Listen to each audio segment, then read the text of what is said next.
Math जी के trick एके में आपका स्वागत है। मैं हूं ए कुमार।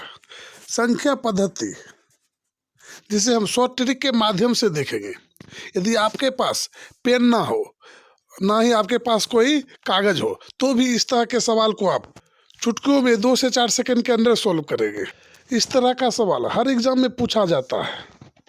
हर एग्जाम में 1 या 2 सवाल इस तरह का जरूर पूछा जाता है और इसे हम छोड़ के चले आते हैं, क्योंकि ऐसा ऐसा सवाल देख के ही हमारा दिमाग घूमने लगता है और इसे हम छोड़ देते हैं या बनाने की कोशिश करते हैं, लेकिन कन्फ्यूजन के कारण हम गलत बना के चले आते हैं। अब ऐसे ऐसे सवाल को हम बिना पेन और बिना पेंसिल के माध्यम से बनाएंगे। यदि हमारे पास कागज़ भी ना हो तो भी हम इस सवाल को हल करेंगे। सिर्फ हम आंसर देखेंगे और उसका टिक मारेंगे। तो देखते हैं पहला सवाल। यदि आप हमारे चैनल पर नए हैं, यदि अभी तक आपने हमारे चैनल को सब्सक्राइब नहीं किए हैं, तो सबसे पहले हमारे चैनल को सब्सक्राइब करें, ताकि इस तरह का हर सवाल आपको देखने को मिलेगा। यदि वीडियो पसंद आए तो वीडियो को लाइक करें, ताकि इस तरह का हर सवाल सबसे पहले आप तक पहुंचे। तो देखते हैं पहला सवाल। जो पहला सवाल क्या है, तो हमारा पहला सवाल है √12 प्लस √12 डॉट डॉट यानी अनंत तक। यानी इस तरह का जैसे रहे चिन्ह, तो यानी अनंत तक, यानी बहुत, यानी रूट,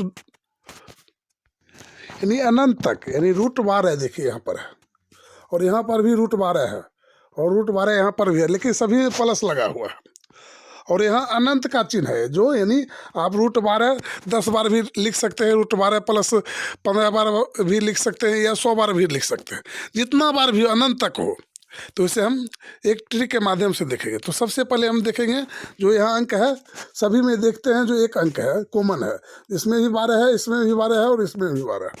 तो हम 12 को निकालेंगे और 12 को 2 ऐसे अंक में तोड़ेंगे जिसका बीच का अंतर 1 होना चाहिए।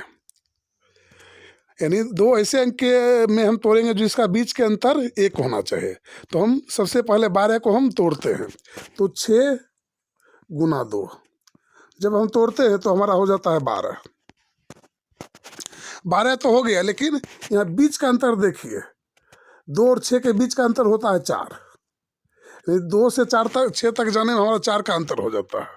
तो इस विधि से हम ऐसे हम नहीं, तो इसे नहीं तोड़ेंगे, 2 और 6 में नहीं तोड़ेंगे।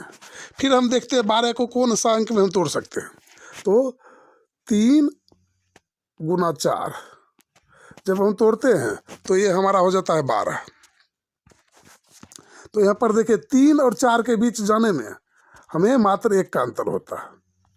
यानी हम ऐसे अंक में तोड़ेंगे जहां हमारा बीच का अंतर 1 होना चाहिए, तभी हमारा हिसाब सही मान्य होगा और हमारा आंसर सही निकलेगा।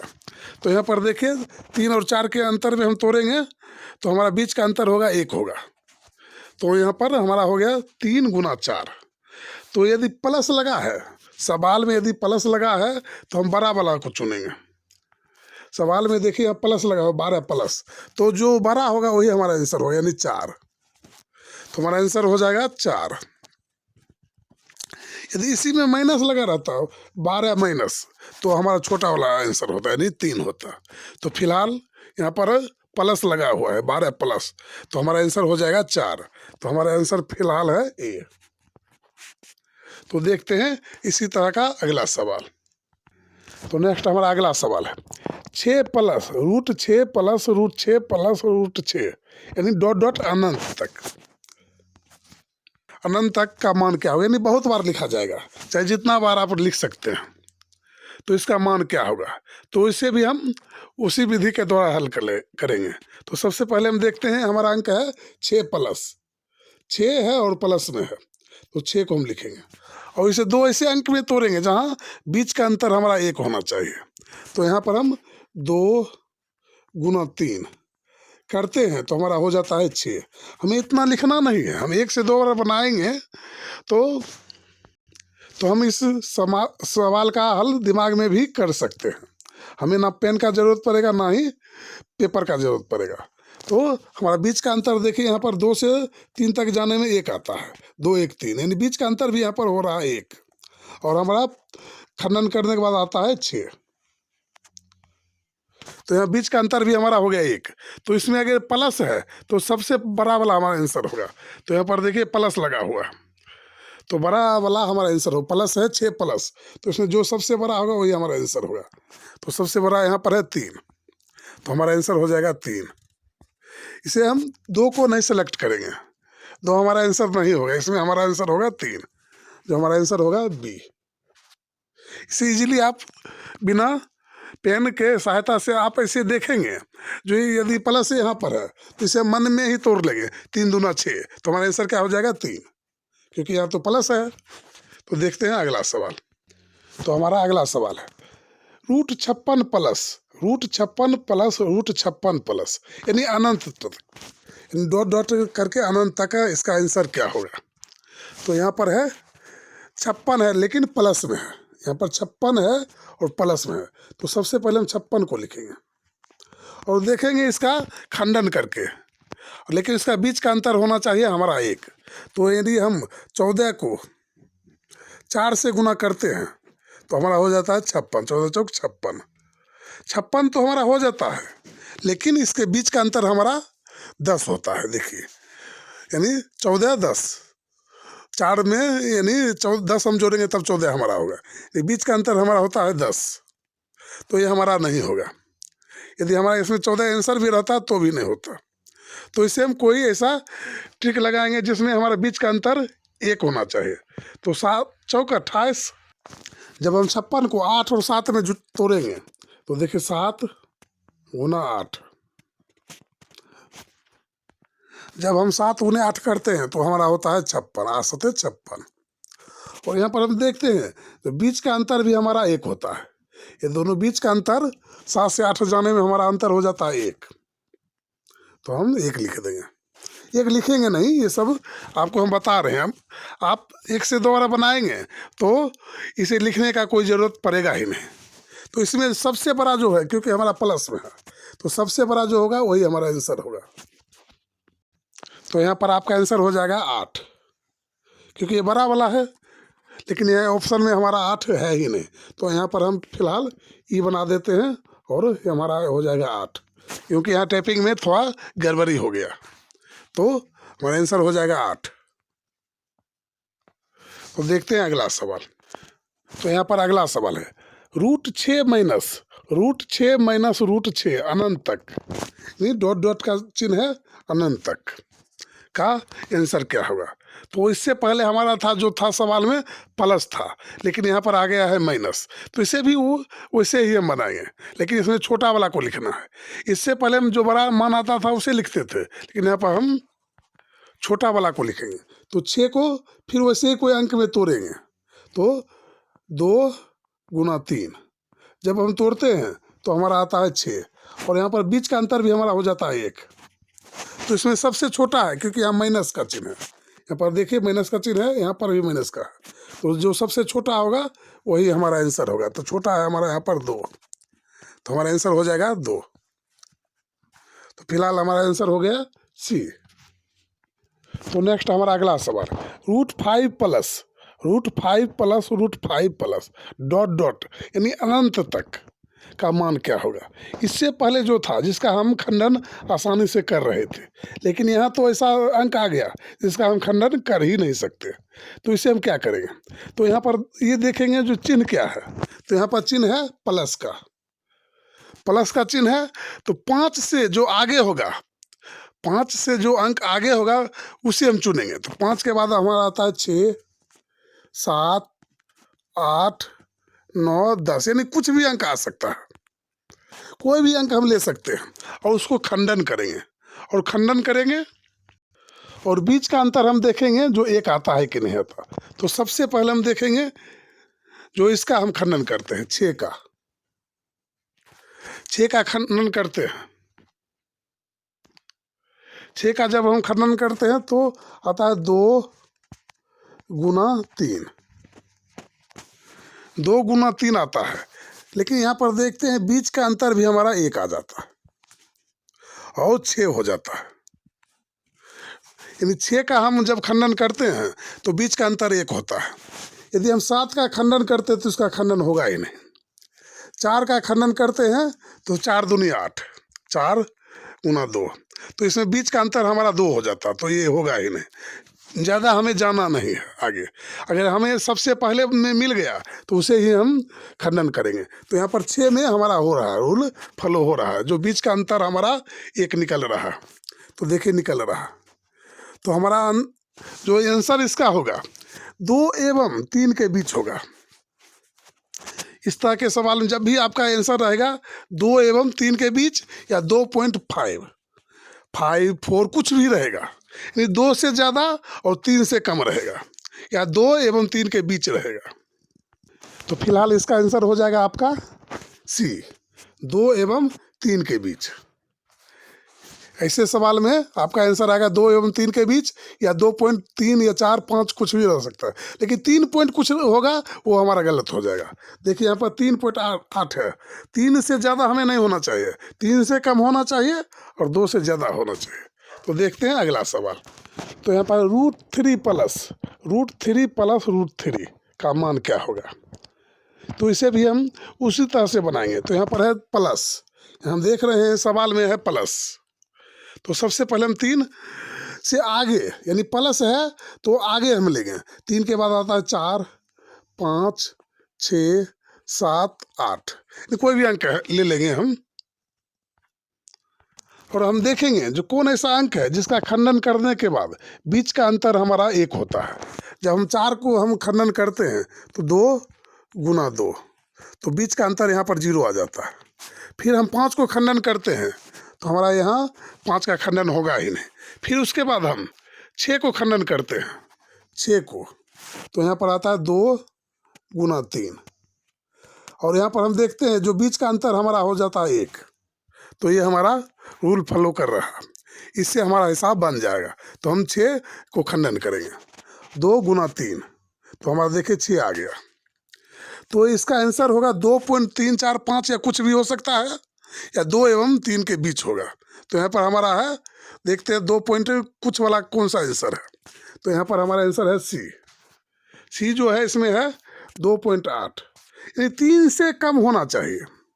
जो भी सवाल होगा इसमें 3 से कम वाला आंसर होगा, वही हमारा आंसर होगा। 3 से अधिक नहीं होना चाहिए। तो हमारा आंसर हो जाएगा सी। यहाँ पर है √11 माइनस √11। तो यह भी सवाल उसी प्रकार से है, लेकिन यहाँ पर है माइनस, इससे पहले था प्लस और यहाँ पर है माइनस। तो प्लस में हम जैसे 11 है तो हम 12 लेते, 13 लेते और 14 लेते हैं यदि प्लस रहता तब, लेकिन यहाँ पर माइनस है तो हम आगे नहीं जाएंगे, हम पीछे आएंगे। तो 11 से जो पीछे अंक है उसे हम लेंगे, 10, 9, 8, 7, 6, कुछ भी ले सकते हैं।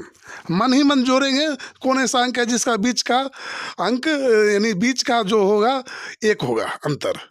कोई भी अंक हम ले लेंगे, इतना हम लिखेंगे नहीं, एग्जाम में लिखेंगे तो हमारा बहुत समय लग जाएगा। तो सबसे पहले हम 11 से कम आता है 10, 10 का खंडन करते 5 दूनी 10 नहीं होगा। फिर उसके बाद आता है 9, 9 का भी नहीं होगा क्योंकि 3 3 9 हो जाएगा, इसका बीच का अंतर 0 हो जाएगा। फिर 4 है, 4 दूनी 8, इसका बीच का अंतर नहीं होगा। फिर 7 है, 7 का भी हमारा बीच का अंतर नहीं होगा क्योंकि 7 का खंडन होगा ही नहीं। फिर उसके बाद 6 आता है, तो 6 को जब हम खंडन करते हैं तो 2 गुना 3 आता है, इसका बीच का अंतर हमारा हो जाता है 1। तो इसका भी आंसर आएगा हमारा 2 एवं 3 के बीच। तो ये इसका अंतर होगा, आंसर होगा हमारा सी, 2 एवं 3 के बीच। तो देखते हैं अगला सवाल। तो यहाँ पर हमारा अगला सवाल है √19 प्लस, तो यहाँ पर है 19 और प्लस में है, तो इससे आगे हम सोचना है, इससे आगे हम सोचेंगे। तो इससे आगे का अंक होता है 19 के बाद 20, तो 20 को हम खंडन करेंगे, लेकिन बीच का अंतर हमारा होना चाहिए 1। तो 4 गुना 5 करते हैं तो हमारा आता है 5 को 20, 20 तो आ गया। और यहाँ पर देखते हैं बीच का अंतर हमारा क्या होता है। तो यहाँ पर बीच का अंतर भी हमारा हो गया 1, तो ये हमारा रूल फॉलो कर जाएगा। तो इसका आंसर या तो होगा 4 पॉइंट कुछ, 5, 6 या 8, या तो 4 एवं 5 के बीच। तो देखते हैं हमारा कौन सा आंसर निकलता है। तो यहाँ पर है ए, 4 एवं 5 के बीच। 5.6 नहीं होगा क्योंकि इससे हमारा जो बड़ा अंक होता है इससे आगे नहीं होगा। जब भी होगा तो छोटा वाला अंक से आगे होगा, लेकिन बड़ा वाला अंक से आगे हमारा आंसर इसका नहीं होगा। तो हमारा आंसर आएगा 4 एवं 5 के बीच, या तो 4 पॉइंट अगर 5 रहेगा वो भी हमारा आंसर होता। कोई भी रहेगा, 2 में से एक आंसर रहेगा। आप हमारा ये सवाल सिर्फ 2 बार बनाइए, हर एक एक सवाल आपके दिमाग में हमेशा हमेशा के लिए फिट हो जाएगा। यदि वीडियो पसंद आया तो वीडियो को लाइक करें एवं चैनल को सब्सक्राइब करें, ताकि ऐसा हर वीडियो सबसे पहले आप तक पहुंचे। तो देखते हैं और आगे का सवाल। तो नेक्स्ट हमारा अगला सवाल है 7 रूट 7 रूट 7 रूट 7 अनंत तक। यहाँ पर देखिए ना ही प्लस है और ना ही माइनस है, कोई चिन्ह नहीं है, ना ही प्लस है और ना ही माइनस है, लेकिन अनंत तक है। तो इसमें हम क्या करेंगे? तो यहाँ पर है सबसे पहले इसमें जो भी होगा ना प्लस में आएगा और ना ही माइनस में होगा, तो और लेकिन अनंत तक रहना चाहिए, यहाँ पर डॉट डॉट का चिन्ह रहना चाहिए। तो इसका आंसर जो होगा वही हमारा आंसर होगा, जो अंक होगा वही हमारा आंसर होगा। तो हमारा आंसर हो जाएगा 7। तो यहाँ पर होगा बी। तो देखते हैं अगला सवाल। तो यहाँ पर है root 9 root 9 root 9 dot dot यानी अनंत तक। तो यहाँ पर देखिए इसमें भी ना ही प्लस है और ना ही माइनस है, लेकिन यहाँ पर 9 है, तो हमारा आंसर हो जाएगा 9। तो आंसर हो जाएगा फिलहाल हमारा डी। तो देखते हैं अगला सवाल। तो नेक्स्ट हमारा अगला सवाल है रूट 4 रूट 4 रूट 4 रूट 4, लेकिन यहाँ पर डॉट डॉट कम यहाँ पर दिया हुआ नहीं है, यहाँ पर डॉट डॉट नहीं है, देख रही है यहाँ पर डॉट डॉट नहीं है, यानी यह सवाल जो है हमारा यहीं तक सीमित है, यानी इसका कुल हमारा जो है 4 बार लिखने के बाद ही सीमित हो गया। इसमें डॉट डॉट का निशान नहीं है, यानी आपका सवाल इतना ही है। तो इसमें हम कैसे निकालेंगे? तो इसमें कुछ अलग रूल हमारा लगेगा। यदि इसमें भी डॉट डॉट रहता लगा हुआ इसी, तो इसका भी आंसर हमारा कितना आता? 4 आता, लेकिन यहाँ डॉट डॉट नहीं है तो इसका आंसर हमारा 4 नहीं आएगा। तो देखते हैं इसका आंसर क्या आता। तो सबसे पहले हम 4 को लिखेंगे, 4 को लिखेंगे यहाँ पर, और यहाँ पर जितना रूट है, रूट का मतलब होता है 2, यहाँ पर जितना रूट है उसको आपस में हम गुना कर देंगे, जितना रूट है उसे हम आपस में गुना कर देंगे। तो यहाँ पर देखिए एक रूट यहाँ है, एक यहाँ है, और एक यहाँ है, और एक यहाँ। हर एक रूट का मतलब होता है 2, इस रूट में हमारा 2 छिपा हुआ रहता है। तो यहाँ पर देखिए यहाँ पर 2 है, यहाँ पर भी 2 है, यहाँ पर भी 2 है, और यहाँ पर भी 2 है। ये सभी जगह हमारा 2 2 छिपा हुआ है। तो इसको इससे हम गुना कर देंगे, 2 दूनी 4, 4 दूनी 8, 8 दूनी 16। तो हम 16 लिखेंगे यहाँ पर, फिर ऊपर हम देंगे, और इससे एक घटा के यहाँ 16 है तो ऊपर हम लिख देंगे 15, और ये हमारा हो जाएगा आंसर, यानी 4 पूर्णांक 15/16, ये हमारा हो जाएगा आंसर। तो देखते हैं हमारा आंसर क्या है। फिलहाल हमारा आंसर है सी, 4 पूर्णांक 15/16। तो देखते हैं अगला सवाल। तो यहाँ पर root 7 root 7 root 7 root 7 root 7, यानी कुल मिला के यहाँ पर है डॉट डॉट का निशान नहीं है। तो इसमें हम देखते हैं कितना बार रूट है। तो 1 2 3 4 5 बार है। तो सबसे पहले हम 7 को लिखेंगे, 7 को लिखेंगे और सभी रूट को आपस में हम गुना कर देंगे, यानी 2 मान के। इसमें भी 2 है, इसमें रूट का मतलब ही होता है बीच में 2 छिपा हुआ। तो 2 दूनी 4, 4 दूनी 8, 8 दूनी 16, 16 दूनी 32, 2 दूनी 4, 4 दूनी 8, 8 दूनी 16, 16 दूनी 32, यानी हमारा आता है 32। तो हम ऊपर नीचे लिखेंगे 32, और ऊपर हम एक घटा के लिखेंगे 31, यानी इस नीचे वाले से एक घटा देंगे और ऊपर हम लिख देंगे। तो हमारा हो जाएगा 7 पूर्णांक 31/32, जो हमारा हो जाएगा आंसर। तो लास्ट सवाल जो आपके लिए रहेगा। तो नेक्स्ट हमारा अगला सवाल है रूट 2 रूट 2 रूट 2 और रूट 2, यानी कुल मिला के यहाँ पर देखिए 2 हमारा है, लेकिन कितना बार है? मात्र 4 बार है। तो सबसे पहले हम इस 2 को लिखेंगे, 2 को लिखेंगे और जितना रूट है सभी को गुना कर देंगे, और ऊपर में हम एक घटा के लिख देंगे। तो देखते हैं इसका जवाब सबसे पहले कौन देते हैं और इसका सही आंसर क्या है। आप लोग हमें कमेंट करके इसका सही आंसर बताएं, हमें आपका कमेंट का बेसब्री से इंतज़ार रहेगा। तो फिर मिलेंगे अगले वीडियो में। यदि हमारा वीडियो पसंद आया तो वीडियो को लाइक करें एवं चैनल को सब्सक्राइब करें, ताकि इस तरह का हर सवाल हम आप तक लेके हाजिर होते रहेंगे। फिर मिलेंगे अगले वीडियो में, तब तक के लिए जय हिंद, जय भारत।